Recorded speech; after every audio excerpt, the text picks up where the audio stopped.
Hello guys, today is 20th class, 20वां period human reproduction में हम लोग फीमेल रिप्रोडक्टिव सिस्टम कल पढ़े थे। इसके बहुत सारे पार्ट्स का डिस्कशन हम लोगों ने किया था पिछले पीरियड में। हम लोग वेजाइनल कैविटी तक आए थे, लेकिन वेजाइनल कैविटी के बाद इसमें 3-4 इम्पोर्टेंट जेनिटिलिया, इसमें रिलेटेड एसेसरी ऑर्गन्स होते हैं, इसके बारे में हम लोगों ने डिस्कशन नहीं किया था क्योंकि वीडियो लंबा हो गया था। आज हम लोग इस जेनिटिलिया के बारे में देखेंगे और एक एक पॉइंट को डील करते हुए हम लोग लिखते चलेंगे। तो आपका आज का जो हेडिंग होगा वह क्या होगा? External genitalia in female reproductive system. Heading मार दीजिएगा, external genitalia in female reproductive system. Hindi वाले बच्चे लिख लीजिए, मादा प्रजनन तंत्र में या प्रजनन तंत्र के बाहरी जेनिटिलिया,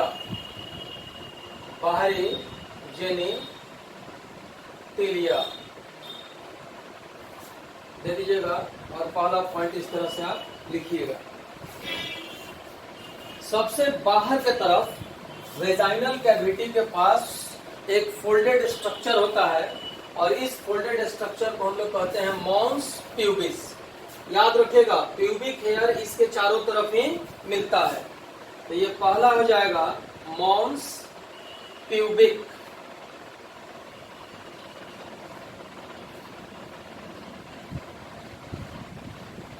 मॉन्स प्यूबिक डैश करके लिखिएगा। It is a layer of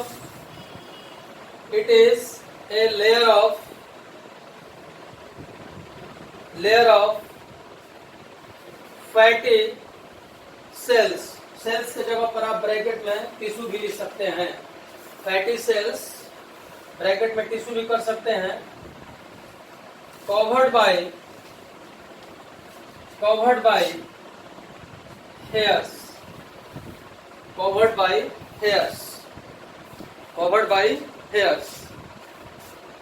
Hindi वाले बच्चे लिखिए, यह वसा उत्तक का सतह होता है जो बाल द्वारा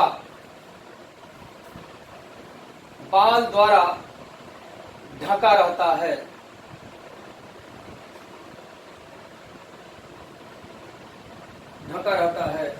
यह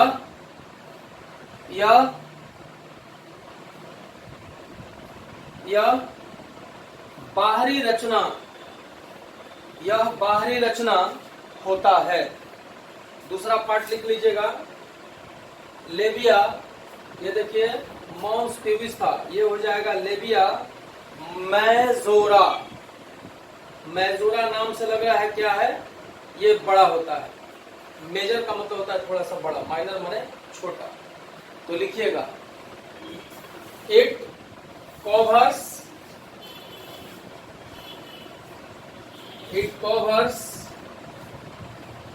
वेजाइनल ओपनिंग।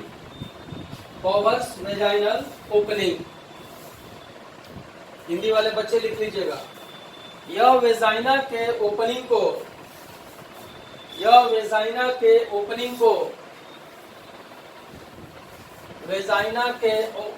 को ब्रैकेट में कर लीजिएगा, बाह्य रचना को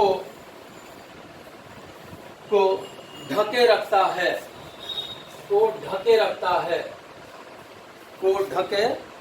है। तीसरा ये लेबिया, लेबिया ये क्या था, मेजोरा था, ये क्या हो जाएगा, माइनोरा, लेबिया माइनोरा। हिंदी में लिखते चल, पहले इंग्लिश वाले बच्चे लिखिएगा। It is one pair,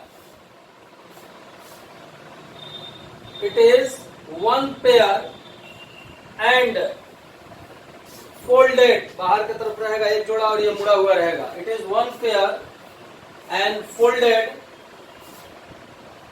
folded, comma कर लीजिएगा, made up of multilayered, made up of multilayered tissue, या सेल्स हो जाएगा, कुछ भी सेल्स हो जाएगा या टिश्यू हो जाएगा, बात बराबर है। मल्टीलेयर्ड ऑफ टिश्यू आई मिलेगा किसके नीचे, ये मेजोरा जब ऊपर मिल रहा है तो मेजोरा के नीचे ना मिलेगा ये माइनोरा टिश्यू। कॉमा कर लीजिए यहीं पर, प्रेजेंट बिलो लेबिया मेजोरा।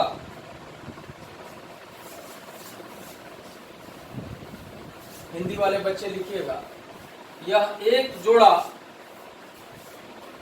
मुड़ा हुआ रचना होता है और बहुस्तरीय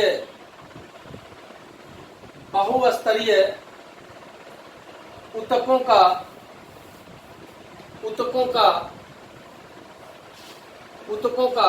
बना होता है।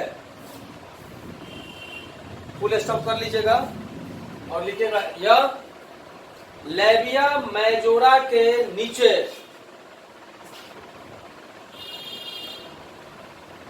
लेबिया मेजोरा के नीचे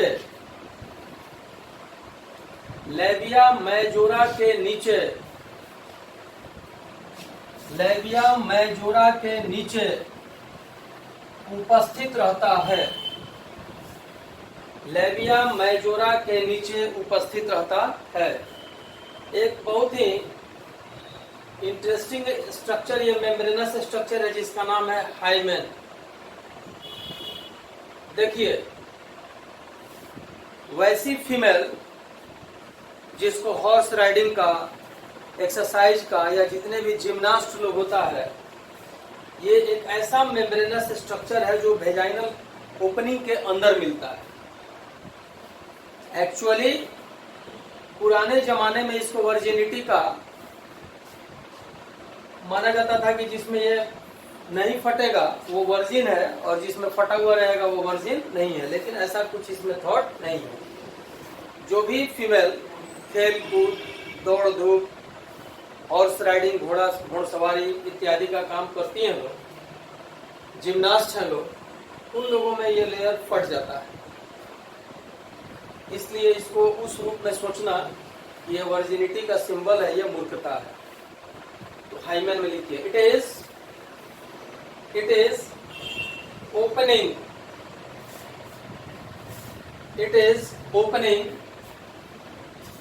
ऑफ वेजाइना,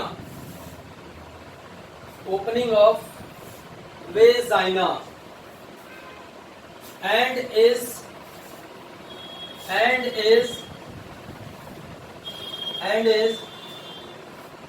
पूरा ढका नहीं रहता, अंशतः ढका रहता है। and is partially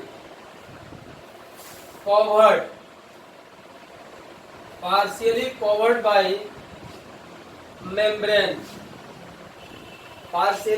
by membrane। बस इसी को फुल स्टॉप कर दीजिए। लिखो,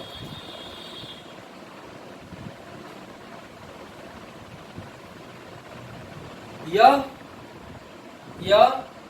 वेजाइना का ओपनिंग होता है,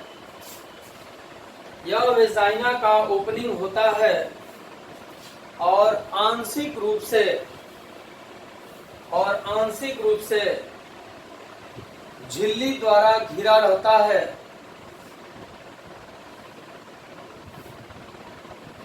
घिरा रहता है, इसे ही हाइमेन, इसे ही हाइमेन, इसे ही हाइमेन कहा जाता है। अगला लास्ट लिख लीजिए, clitoris.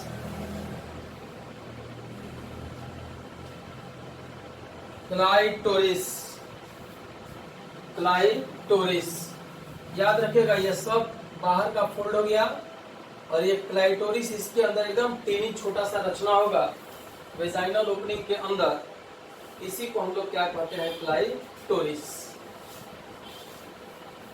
Clitoris.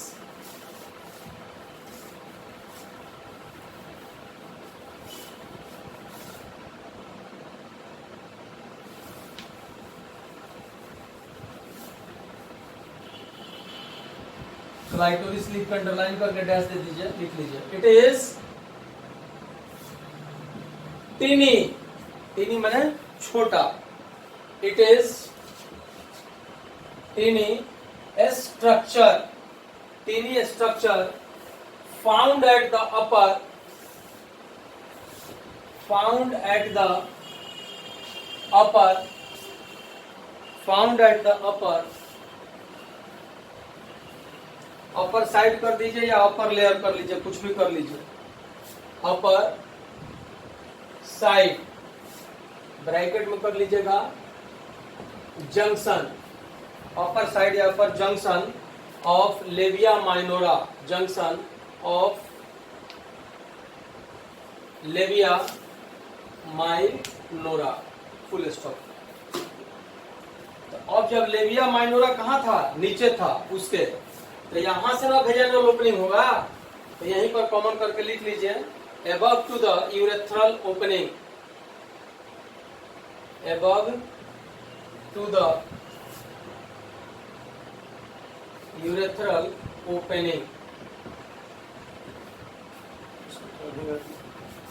above to the urethral opening। Hindi वाले बच्चे लिख लीजिएगा, क्लाइटोरिस में लिखो। यह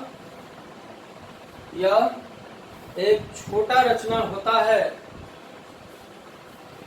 यह एक छोटा रचना होता है जो कि, यह एक छोटा रचना होता है जो कि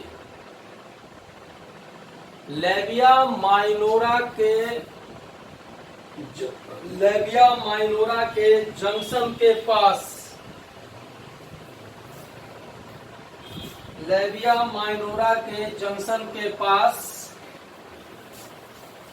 लेविया माइनोरा के जंक्शन के पास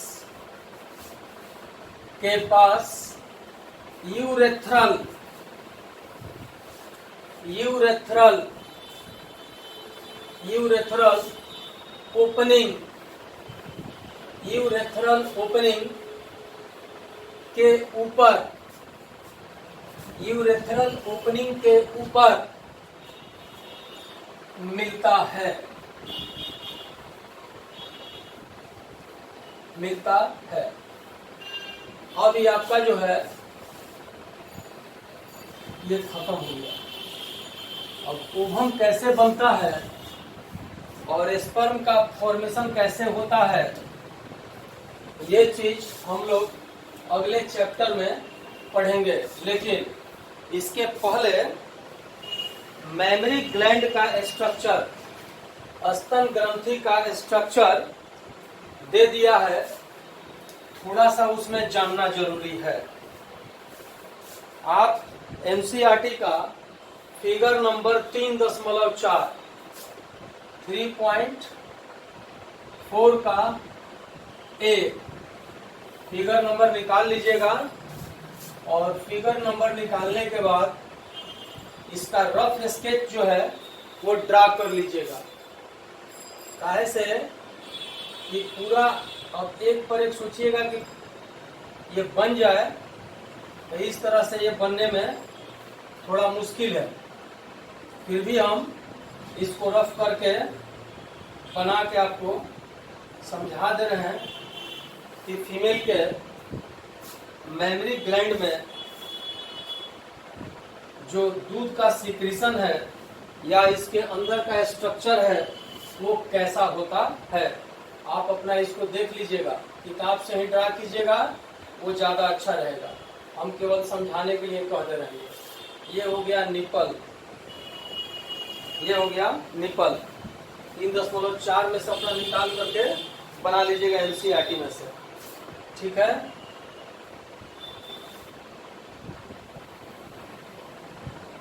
ये सब हमारा पीछे से पसली का हड्डी हो गया। तो जितना भी फीमेल है इन लोगों में मेमोरी ग्लैंड का उभार ज्यादा होता है, लेकिन मेल में मेमोरी ग्लैंड का उभार नहीं होता है। कभी कभी किसी को उस तरह का बीमारी हो जाए मेल को, तो उसमें भी थोड़ा सा उभार जैसा बन जाता है, तो वो एक अलग स्पेसिफिक डिजीज है। वो सब हम लोग जब आगे पढ़ेंगे तब बताएंगे। ये क्या हो गया, रिब्स। रिब्स के बाद ये सब जितना है ये सब का सब आपका लूज कनेक्टिव टिश्यू है अंदर के तरफ भी, और ये जितना इधर से देखिएगा ये सब फैट का सेल्स इसके अंदर बैठा हुआ है। और यही है हम लोगों का डक्ट। ये डक्ट यहाँ से इस तरह से बहुत सारा डक्ट इसमें मिलेगा, जो कि ब्रांच्ड होते जाएगा, साकित ये होते जाएगा। इस तरह से बीच में भी बहुत सारे स्ट्रक्चर ये सब इसमें मिलेंगे।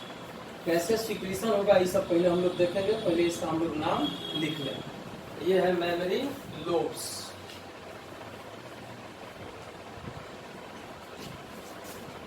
मेमोरी लोब्स एकदम इसको देखते चलिएगा।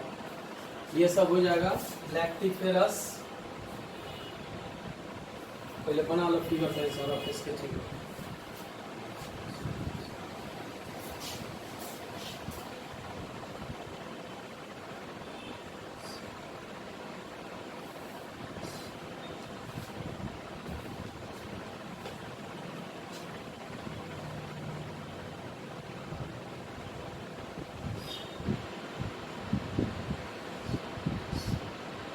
नलिका, लैक्टिसिफेरस नलिका।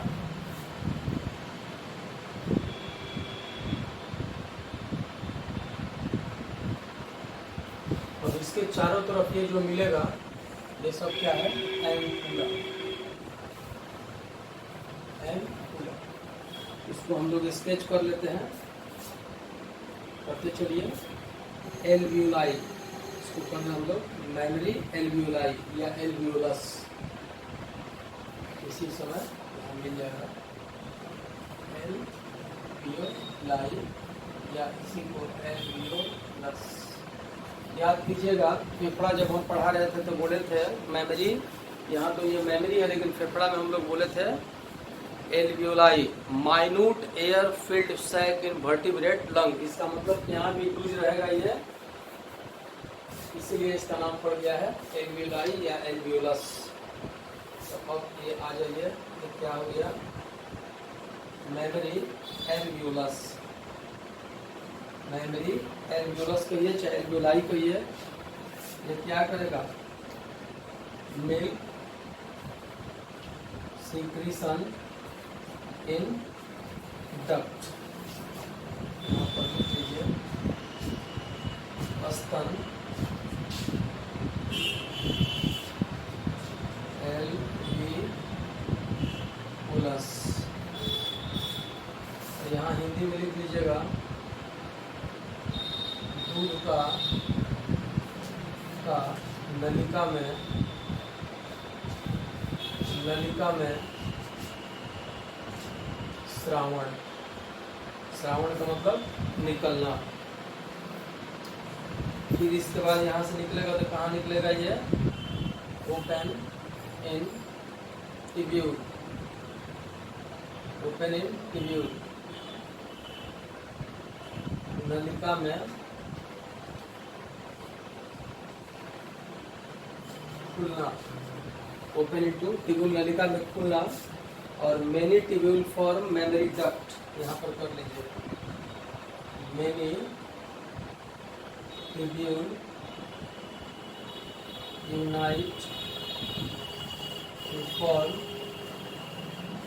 डक्ट। बहुत से नलिका आपस में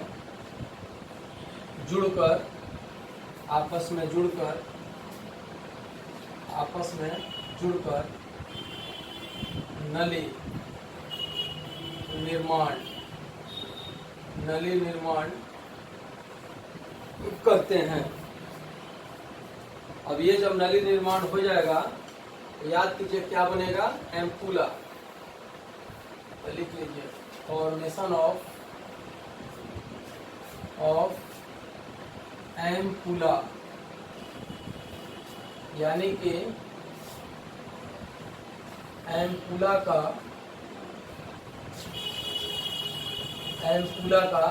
निर्माण। इसी तरह से तीर का चिन्ह मार के लिख लीजिएगा। और ये जो एम्पुला है यही किससे जुड़ा हुआ है, लैक्टिसिफेरस डक्ट से। तो एम्पुला कनेक्टेड टू लैक्टिसिफेरस डक्ट। तो लिख लीजिए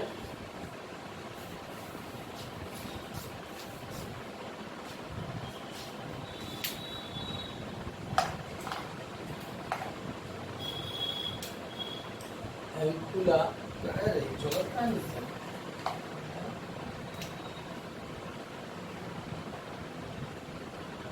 सब से डालो, एम्पुला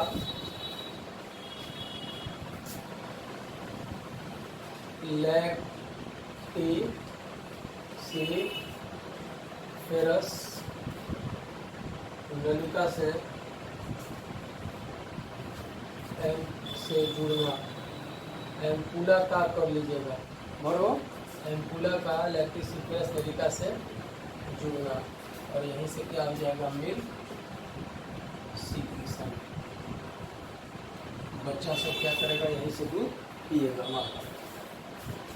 कब, जन्म के बाद। ठीक है, लैक्टेशन का प्रक्रिया उस समय स्टार्ट होगा। तो मेमरी एल्वियोलस जितना है ये दूध का सीक्रेशन करेगा इन डक्ट, नलिका के अंदर। ये नलिका से फिर निकलेगा ट्यूब्यूल में, फिर इसके बाद आया ये ट्यूब्यूल में, और ट्यूब्यूल के बाद ये फॉर्म कर दिया क्या चीज का, फॉर्म डक्ट। ये लैक्टिसिफेरस चारों तरफ से एम्पुला, फिर ये लैक्टिसिफेरस डक्ट से जुड़ा, यहाँ से मिल्क सीक्रेट हुआ, बच्चा क्या करेगा, उसको चूसेगा। ये प्रक्रिया इसी तरह से चलेगा। अपना किताब से एक फिगर अपना ड्रा कर लीजिएगा, नाम भी वही से लिखिएगा। लेकिन मिल्क का जो सीक्रेशन होगा वो इसी तरीका से क्या होगा, चलेगा। कैसे, कौन हार्मोन के सीक्रेशन के द्वारा ये कंट्रोल होगा, या कब दूध का सीक्रेशन होगा मादा के शरीर में, जन्म के कितने दिन के बाद, या जन्म के समय में कौन से हार्मोन के चलते, ये हार्मोनल सीक्रेशन में हम लोग पढ़ेंगे। ये इतने ही इसमें है। इसके बाद आप फिगर लेकर बैठिएगा कि स्पर्म का फॉर्मेशन और ओवम का फॉर्मेशन कैसे होता है। स्पर्मेटोजोआ का एक सिंगल स्ट्रक्चर यानी शुक्राणु का स्ट्रक्चर कभी कभी 5 नंबर में ड्रा करने के लिए पूछ देता है। ये इस तरह से अपना देखिएगा। ठीक, चलिए।